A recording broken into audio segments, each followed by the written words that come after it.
નમસ્કાર વિદ્યાર્થી મિત્રો, તમારું સ્વાગત છે કે આર પટેલ્સ ગ્રુપ ટ્યુશનમાં ધોરણ 8થી 12 કોમર્સ, જેમાં આપણે ધોરણ 11માં એકાઉન્ટમાં ચેપ્ટર 1નો અભ્યાસ કરી રહ્યા છીએ અને આજે ચેપ્ટર 1નો ત્રીજો વિડીયો આપ જોઈ રહ્યા છો.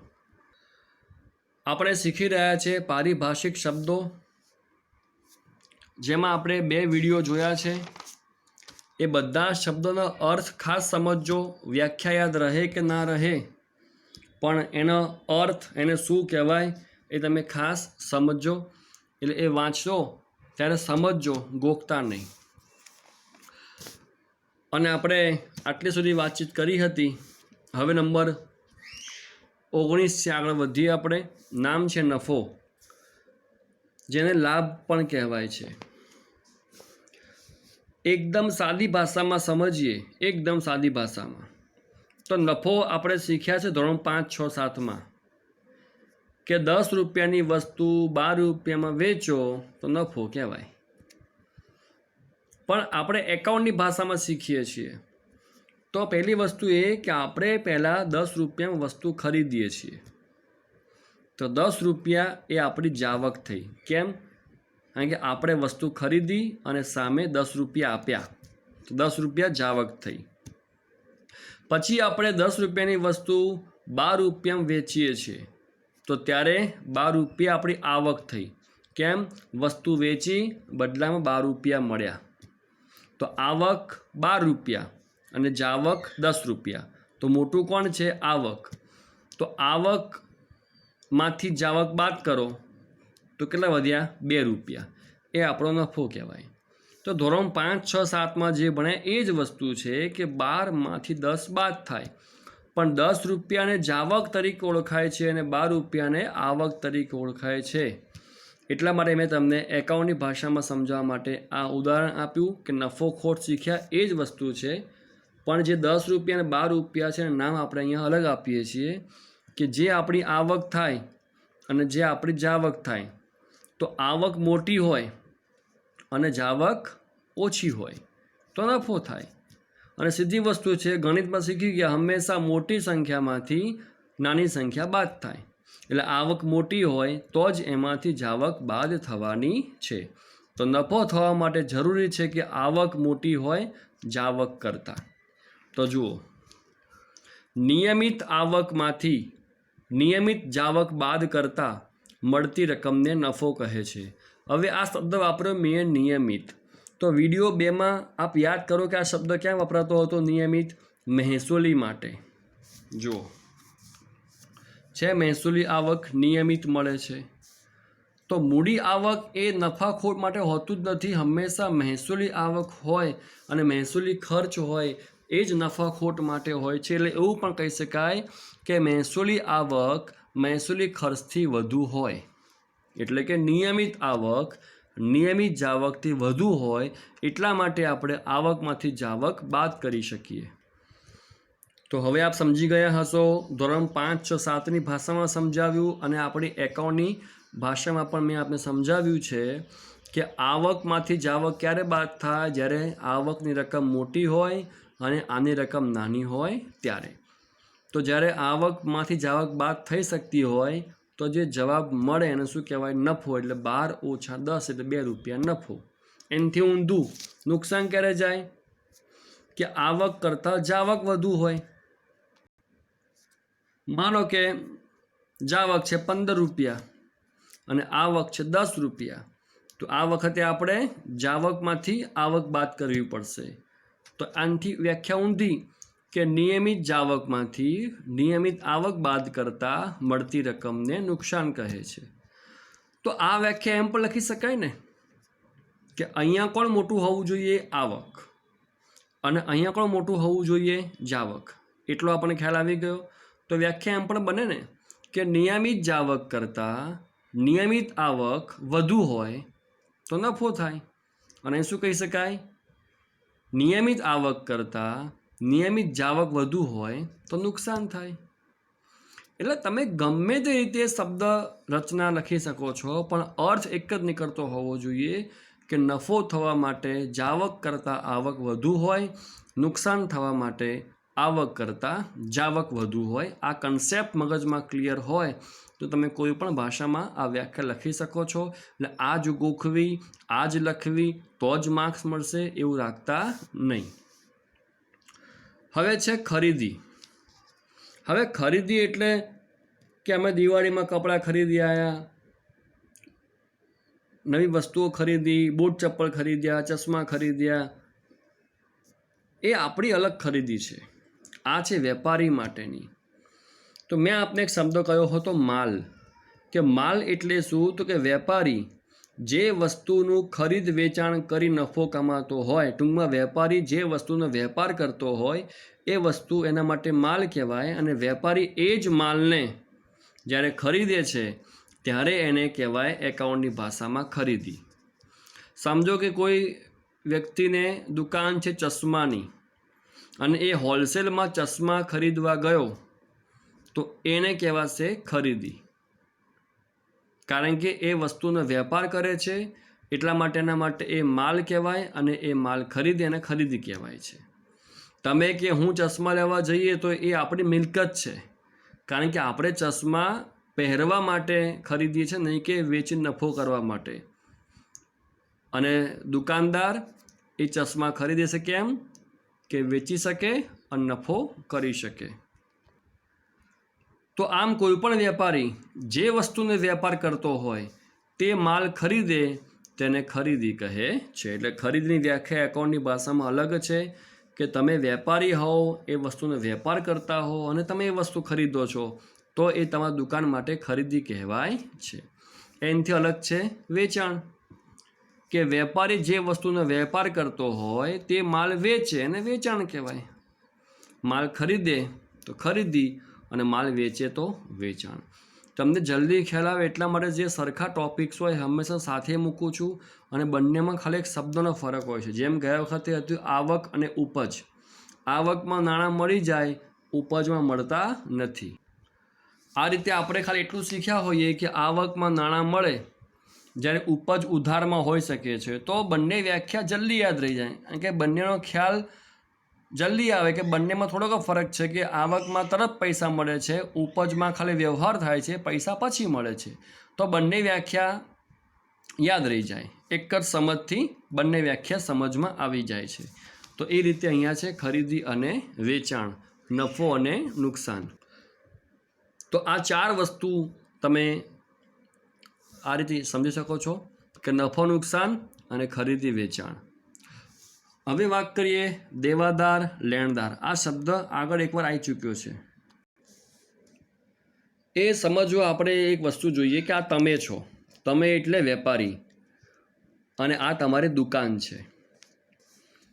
તમારે ત્યાં ગ્રાહક આવ્યો અને તમે એ ગ્રાહકને ઉધાર પર માલ વેચ્યો. તમે એ ગ્રાહકને ઉધાર પર માલ વેચ્યો તો હવે એ ગ્રાહક તમારો શું કહેવાશે? દેવાદાર. અને ગ્રાહકે જેટલી રકમની વસ્તુ ખરીદી હોય, માનો કે 100 રૂપિયાની કે 1000 રૂપિયાની, તો એટલા રૂપિયાનો તમારો એ કહેવાશે દેવાદાર. આવા જેટલા ગ્રાહકો હોય એ બધાનો સરવાળો એટલે દેવાદારો, બહુવચન. બરાબર? તો કોને કહેવાય દેવાદાર? કે તમે જે ગ્રાહકને ઉધાર એટલે કે શાખ, આપણે શીખી ગયા આગળ એકાઉન્ટમાં કે શાખ એટલે કે ઉધાર. તમે કોઈ ગ્રાહકને ઉધાર માલ વેચો છો તો એ ગ્રાહક તમારો દેવાદાર બને છે. એનાથી ઊંધું આપણે હાલ વાત કરી કે ચશ્માનો વેપારી ચશ્મા વેચવા માટે ક્યાંક તો ખરીદતો હશે હોલસેલના ભાવે.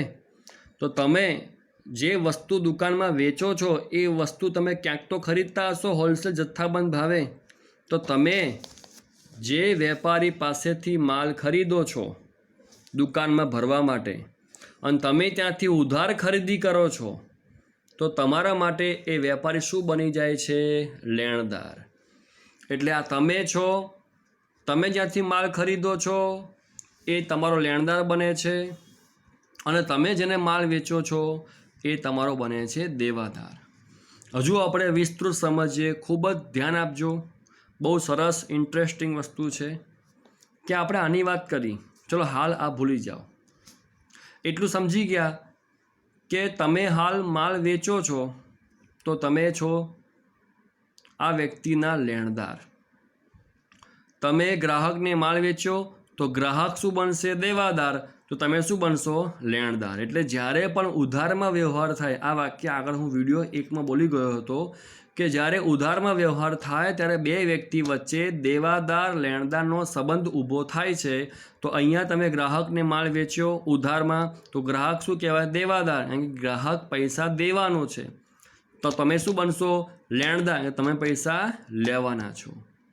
પણ અહીં જુઓ, હવે તમે અહીંયા ઉધારમાં માલ ખરીદો છો તો વેપારી બનશે લેણદાર, કારણ કે વેપારી પૈસા લેવાનો છે. તો તમે શું બની ગયા? દેવાદાર. કોના માટે? આના માટે, કારણ કે તમે પૈસા આને દેવાના છો. તો આ પણ ઉધાર વ્યવહાર થયો અને આ ઉધાર વ્યવહાર થયો. તો અહીંયા પણ આ લેણદાર છે અને તમે દેવાદાર છો, જ્યારે અહીંયા આ દેવાદાર છે અને તમે લેણદાર છો.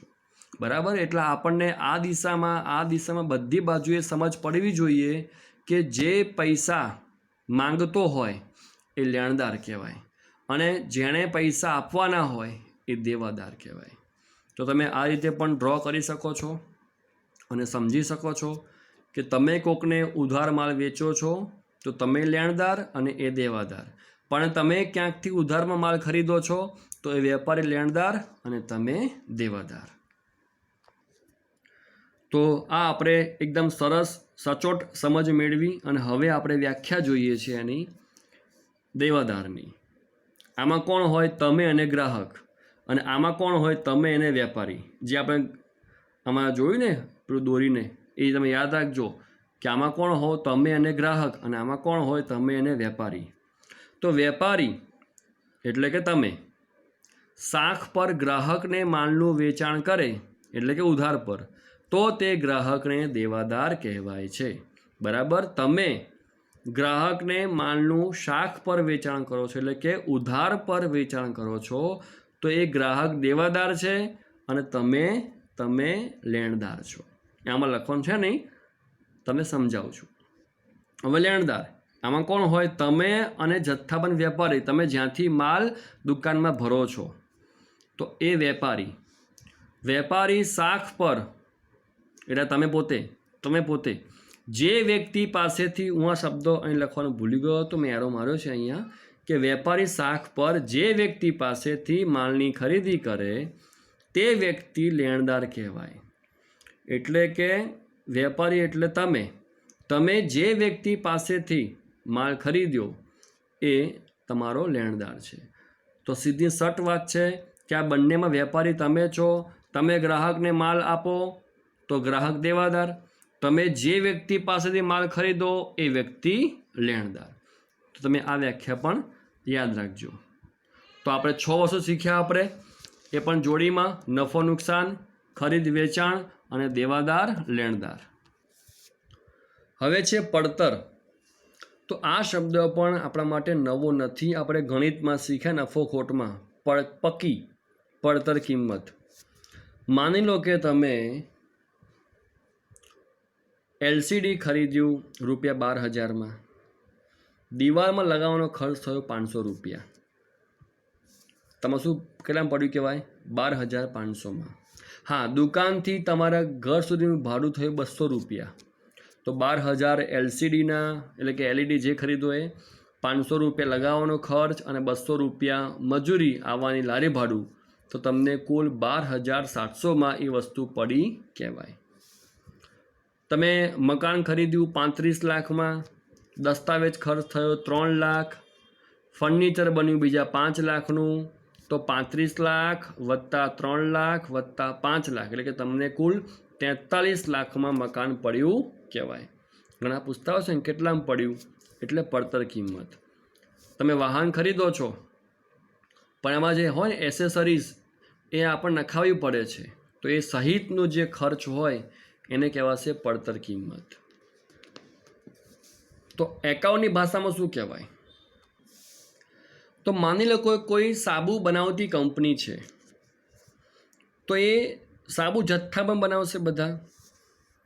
તો સાબુ બનાવવામાં જે વપરાય મટીરિયલ, પછી યંત્ર, કારીગર, એનો પગાર, યંત્રનું લાઇટ બિલ, એ કારખાનાનું ભાડું, પછી એ વસ્તુની જાહેરાત કરવાની હોય, એ બધો ખર્ચ થઈને એક સાબુ માની લો કે એમને 20 રૂપિયામાં બનતો હોય, એને કહેવાય પડતર કિંમત. એટલે વસ્તુ તૈયાર કરવામાં જેટલો ખર્ચ થાય એને પડતર કિંમત કહેવાય. પછી એ વસ્તુ વેચે 50 રૂપિયામાં તો 30 રૂપિયા નફો છે એમનો, બરાબર. એટલે પડતર મતલબ કે વસ્તુ બનાવવામાં જેટલો પણ ખર્ચ થાય એને પડતર કિંમત કહેવાય.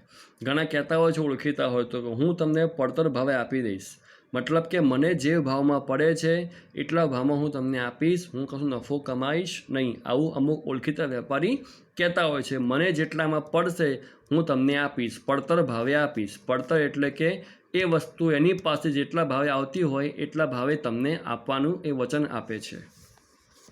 વ્યાખ્યા જોઈએ એકાઉન્ટની ભાષામાં કે વસ્તુ તૈયાર કરવા માટે અથવા તો સેવા પૂરી પાડવા માટે જે પણ ખર્ચાઓનો સમાવેશ થાય તેને પડતર કહે છે.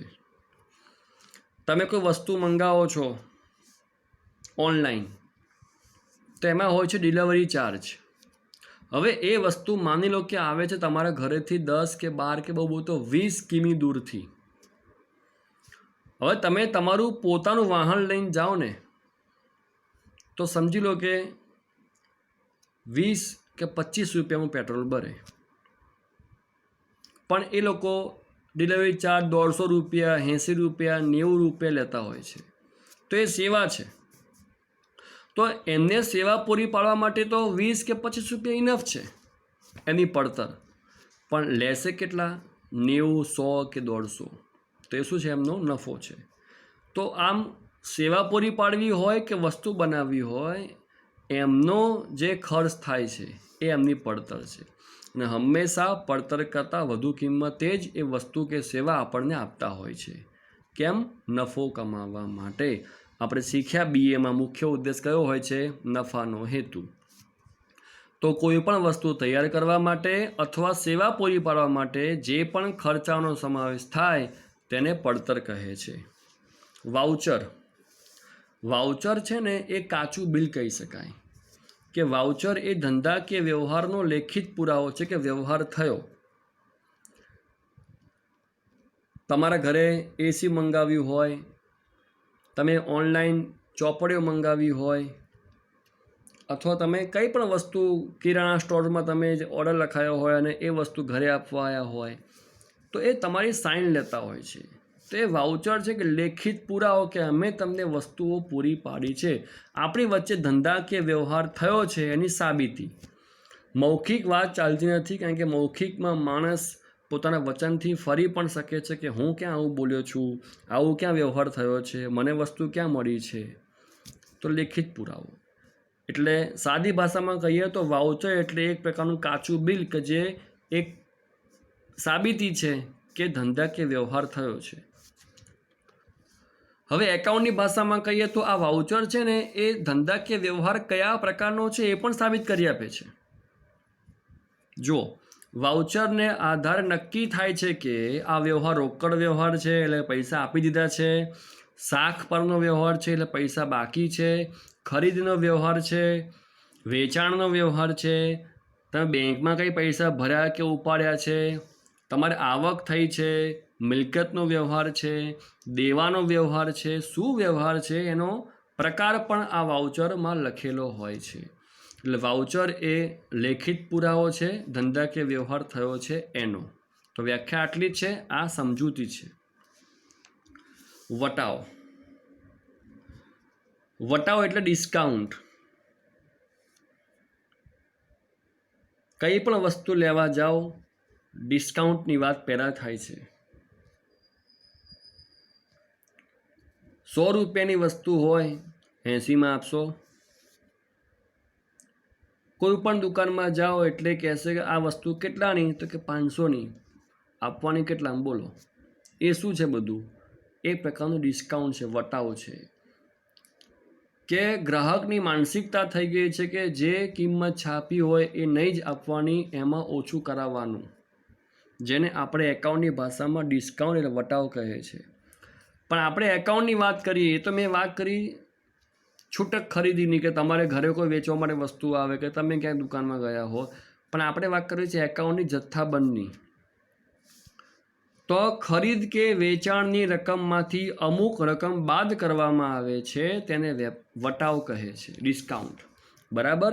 માની લો કે તમે કોઈ વસ્તુ લેવા દુકાનમાં ગયા કે લેધરનો પટ્ટો આપો, એમણે કહ્યું 300 રૂપિયા, તમે કીધું હું 250 રૂપિયા આપીશ. એમ કરીને 280માં તમે સોદો પાર પાડ્યો, તો 20 રૂપિયા ઓછા લીધા. તો તમે ખરીદી કરી પણ દુકાનદારે વેચાણ કર્યું, તો બંને માટે 20 રૂપિયા શું કહેવાય? વટાવ. પણ તમારા માટે ફાયદો થયો અને દુકાનદાર માટે નુકસાન થયું, પણ બંને માટે કહેવાય તો શું? વટાવ. એટલે વટાવના 2 પ્રકાર છે, આપેલ વટાવ અને મળેલ વટાવ. તમને વટાવ મળ્યો કહેવાય, દુકાનદારે વટાવ આપ્યો કહેવાય. તમારા માટે લાભ છે, દુકાનદાર માટે એક પ્રકારનો ખર્ચ થઈ ગયો, નુકસાન થયું કહેવાય. એટલે હંમેશા આપણે 2 બાજુ વિચારવાનું હોય છે. આપણે ગ્રાહક હોઈએ તો શું અને આપણે વેપારી હોઈએ તો શું, એમ બંને બાજુ આપણું મગજ ચાલતું હોવું જોઈએ. એકાઉન્ટમાં ખાસ ઘડીકમાં આપણે ગ્રાહક બનશું અને ઘડીકમાં આપણે વેપારી બનશું. જેમ કે અહીંયા શીખ્યા આપણે દેવાદાર લેણદારમાં કે અહીંયા આપણે વેપારી હતા અને અહીંયા આપણે ગ્રાહક હતા. એટલે બંને બાજુ આપણું મગજ ચાલતું હોવું જોઈએ, તો તમે એકાઉન્ટ બહુ સારી ભાષામાં શીખી શકશો. એટલે વટાવના 2 પ્રકાર છે, આપેલ વટાવ અને મળેલ વટાવ. પણ મારે વાત કરવી છે બીજા 2 પ્રકારની. એક છે વેપારી વટાવ અને એક છે રોકડ વટાવ. તમને હું સમજાવું એક ઉદાહરણ દ્વારા. 5000નો માલ વેચ્યો, 10% વેપારી વટાવ આપણે આપવાનો છે. તમે હાલ કોણ છો? દુકાનદાર છો. તમે હાલ વેપારી છો. તો દુકાનમાં કોઈ ગ્રાહક આવ્યો, એણે વસ્તુનો ભાવ પૂછ્યો, તમે કહ્યું કે વસ્તુની કિંમત છે 5000 અને એ ગ્રાહકે ડિસ્કાઉન્ટ માગ્યું, તમે કહ્યું કે હું 10% વેપારી વટાવ આપીશ. તમે વેપારી છો તો તમે વસ્તુ વેચતી વખતે ડિસ્કાઉન્ટ 10% આપો છો. હવે તમારે પકડવું પડશે કેલ્ક્યુલેટર. તો પકડો કેલ્ક્યુલેટર અને ગણો કે 5000ના 10% કેટલા થાય. તો શું કરવાનું? 5000 લખો કેલ્શિયમ પહેલાં, હવે દબાવો ગુણ્યા, લખો 10 અને પછી હશે આવું બટન જો ટકાનું, એ દબાવો.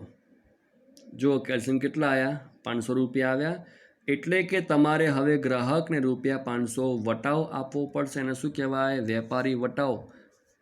તો હવે 5000માંથી 500 રૂપિયા બાદ કરીશું તો 4500 તમે વેચાણ કર્યું કહેવાય. આપણે હાલ શીખ્યા કે રકમ બાદ કરવામાં આવે તેને વટાવ કહે છે, પણ આ છે વેપારી વટાવ. મતલબ વસ્તુ ખરીદતી વખતે વેપારી પોતે ડિસ્કાઉન્ટ આપી દે છે, એને શું કહેવાય? વેપારી વટાવ. વ્યાખ્યા પછી જોઈએ છે આપણે, પહેલાં ઉદાહરણ સમજી લઈએ. બરાબર. તમે દુકાનદાર છો, ગ્રાહક આવ્યા, ડિસ્કાઉન્ટ માગ્યું, ડિસ્કાઉન્ટ 10% આપ્યું, એ 500 રૂપિયા આવ્યું. તો હવે તમારે ગ્રાહક પાસે ₹4500 લેવાના છે. માની લો કે ગ્રાહક પૈસા આપતો નથી, એ કહેશે મારે ઉધારમાં માલ ખરીદવો છે, હું પૈસા આવતા મહિને આપીશ. તમે કહ્યું ઓકે.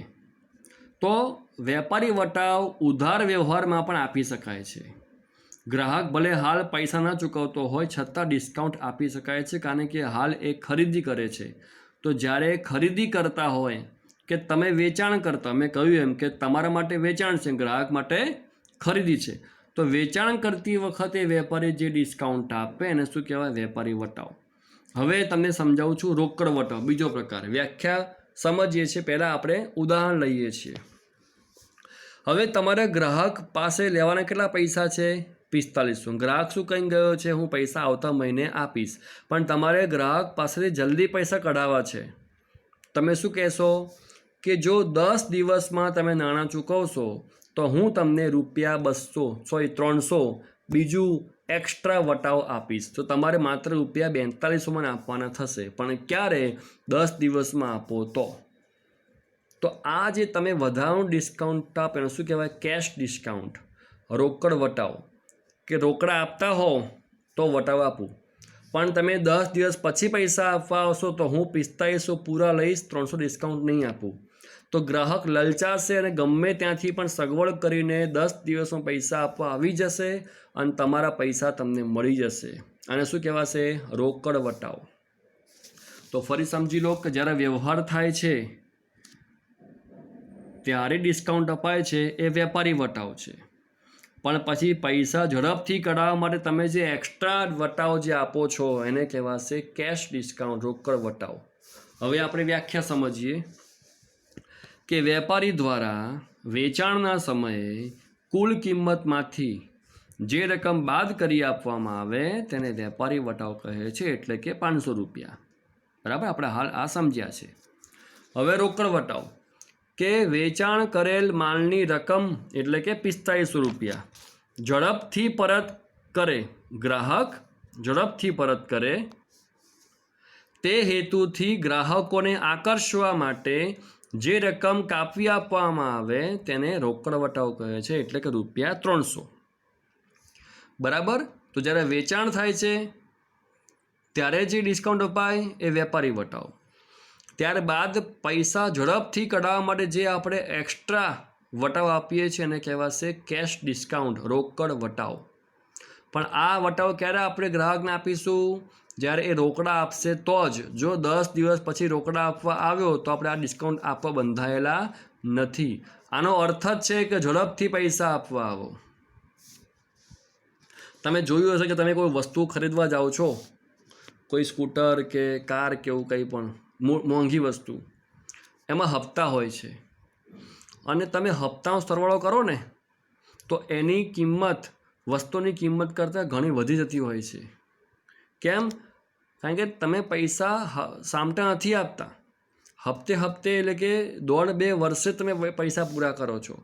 પણ જો તમે બધા પૈસા હાલને હાલ ચૂકવતા હો તો તમને ડિસ્કાઉન્ટ આપશે. કારણ કે એ વેપારીને પૈસા હાલને હાલ મળી પણ જશે તો થોડા ઘણા પૈસા ડિસ્કાઉન્ટ આપવા પડે તો આપી દેશે. એટલે રોકડ વટાવ અર્થ જ છે કે રોકડા આપો તો જ વટાવ આપીશું, બાકી તો નહીં. હવે છે ગાલખાદ. હવે આ શબ્દનો અર્થ છે નુકસાન, ગાલખાદ. માની લો કે તમારે કોઈ ગ્રાહક એટલે કે તમારા દેવાદાર, આપણે શીખી ગયા ને કે તમે કોઈ ગ્રાહકને માલ વેચો છો ઉધારમાં, તો ગ્રાહક શું કહેવાય? તમારો દેવાદાર. હવે માનો કે કોઈ પણ કારણસર એની આર્થિક સ્થિતિ ખરાબ થઈ ગઈ છે, એની પાસે પૈસા ચૂકવવા પાત્ર નથી, લેવાના છે આપણે 15,000 પણ એ આપણને આપે છે માત્ર 9,000, તો બાકીના 6,000 એ આપણું નુકસાન કહેવાય. એને શું કહેવાય? ગાલખાદ. કે હવે એ મળશે નહીં. તો જ્યારે ઉધાર માલનું વેચાણ થાય ત્યારે તે ગ્રાહક દેવાદાર ગણાય અને કુલ ઉઘરાણીમાંથી જેટલી રકમ તે ન ચૂકવી શકે એ રકમને ગાલખાદ કહે છે. મેં કહ્યું એમ, લેવાની હોય 15,000 પણ તે આપે 9,000 તો કેટલા ન આપ્યા કહેવાય? 6,000. એ ગાલખાદ કહેવાશે. 100 વાતની એક વાત કે આપણો દેવાદાર, આપણો ગ્રાહક જેની પાસે આપણી ઉઘરાણી છે એ જેટલા પૈસા ન આપે એ આપણી ગાલખાદ છે. હવે સદ્ધર. સમજો કે કોઈ વ્યક્તિ એની પાસે 2 લાખ પડ્યા છે અને એ 3 લાખની ખરીદી કરે છે, તો શું એ 3 લાખ આપવા સક્ષમ છે? ના. પણ કોઈ વ્યક્તિ પાસે 2 લાખ પડ્યા છે અને એ ખરીદી કરે છે 50,000ની, તો એ આપવા સક્ષમ છે? તો કે હા. તો વ્યક્તિની જે મિલકત છે એના કરતાં એની જવાબદારી ઓછી હોય, એટલે કે મિલકત છે 2 લાખની અને જવાબદારી એટલે શું એ પણ શીખ્યા આપણે આગળ કે જેટલા પૈસા કોઈને આપવાના હોય એ પૈસા આપણી જવાબદારી કહેવાય. તો વ્યક્તિની મિલકત છે 2 લાખની અને જવાબદારી છે 50,000ની, તો એ ચૂકવી શકશે. તો એ વ્યક્તિ સક્ષમ છે, જેને એકાઉન્ટની ભાષામાં સદ્ધર કહે છે. ટૂંકમાં તમારી પાસે મિલકત 10 લાખની હોય પણ તમે 15 લાખનું દેવું કરી દીધું હોય તો તમે ચૂકવી શકવાના નથી. પણ સદ્ધર કોને કહેવાય? મિલકત 10 લાખની હોય પણ તમે વ્યવહાર 6 લાખનો કરો છો તો તમે એ 6 લાખ ચૂકવી શકવા સક્ષમ છો. એને કહેવાય સદ્ધર, કે જેની મિલકતો જવાબદારી કરતાં વધારે હોય તેને સદ્ધર કહેવાય। સીધી વસ્તુ છે, તમારી પાસે 10 રૂપિયા ગજવામાં પડ્યા હોય અને તમે બહાર જઈને રૂપિયા 20ની પકોડી ખાઓ તો તમે સદ્ધર નથી। કેમ? બાકીના 10 રૂપિયા તમે ક્યાંથી લાવશો? આ એક સાદું ઉદાહરણ તમને આપ્યું છે કે તમારી જે મિલકત છે એના કરતાં જવાબદારી વધી જાય તો તમે સદ્ધર કહેવાતા નથી, પણ તમારી મિલકતો જવાબદારી કરતાં વધારે હોય, તમારે જે પૈસા આપવાના હોય એના કરતાં મિલકત વધારે હોય તો તમે સદ્ધર છો, બાકી બધા અદ્ધર એટલે કે નાદાર। આ બે શબ્દો ખાસ સાથે સમજો। આ બે શબ્દો વિરોધી છે। જેની મિલકત વધારે છે એ સદ્ધર, તો આમાં શું હોય? જેની મિલકતો તેની જવાબદારી કરતાં ઓછી હોય તે વ્યક્તિ નાદાર કહે છે। બરાબર, સાવ સરળ છે। જવાબદારી કરતાં મિલકત વધુ હોય એ સદ્ધર, પણ જવાબદારી કરતાં મિલકત ઓછી હોય એ નાદાર। આપણે હાલ વાત થઈ અહીંયા કે જે વ્યક્તિ પાસે લેવાના છે 15,000, એની પાસે 9,000 જ પડ્યા છે, એટલે કે એ વ્યક્તિ નાદાર કહેવાય। કેમ? એની પાસે 9,000 જ છે એની મિલકત અને એની જવાબદારી કેટલી છે? 15,000, એટલે પૂરેપૂરી આપી શકવાનો નથી, એટલા માટે આપણને ઘાલખાદ પડે છે અને એ વ્યક્તિ નાદાર છે। તો જે દેવાદાર નાદાર હોય એ વ્યક્તિ પાસે હંમેશા ઘાલખાદ થાય। એટલે મેં આ 3 વસ્તુ સાથે મૂકી છે સમજવા માટે કે જે આપણો દેવાદાર, જે આપણો ગ્રાહક નાદાર હોય, એટલે કે જેટલા પૈસા લેવાના હોય એનાથી ઓછી એની પાસે રકમ હોય, એ નાદાર છે। એટલા માટે જે રકમ ઓછી છે, જે ખૂટે છે એ આપણને મળશે નહીં, એટલે એટલી આપણને ઘાલખાદ એટલે કે નુકસાન થયું કહેવાશે। પણ જે વ્યક્તિ પાસે પૈસા પૂરતા છે એ પોતાની જવાબદારી ચૂકવી દેશે એ વ્યક્તિ સદ્ધર કહેવાય છે। એટલે આટલી વ્યાખ્યા તમારે લખવાની છે। આ વ્યાખ્યા તમે લખવાની છે આ રીતે જ કે જેની મિલકતો તેની જવાબદારી કરતાં ઓછી હોય તે વ્યક્તિને નાદાર કહે છે, એ તમારે અહીં લખવાનું છે। તો આજે તમે જે શીખ્યા છો એ તમારે લખવાનું છે। જે તમને હાલ જરૂરી છે એ 30 શબ્દો હું આપને શીખવી ચૂક્યો છું આ 3 વિડીયોમાં। તો તમે નેક્સ્ટ વિડીયો જોતા પહેલાં આ 30 શબ્દોનો અર્થ સમજજો। મેં કહ્યું એમ હું હાલ જે વાક્ય બોલી ગયો કે દેવાદાર પાસે જે લેણા હોય એમાંથી જવાબદારી વધારે હોય તો ઘાલખાદ પડે।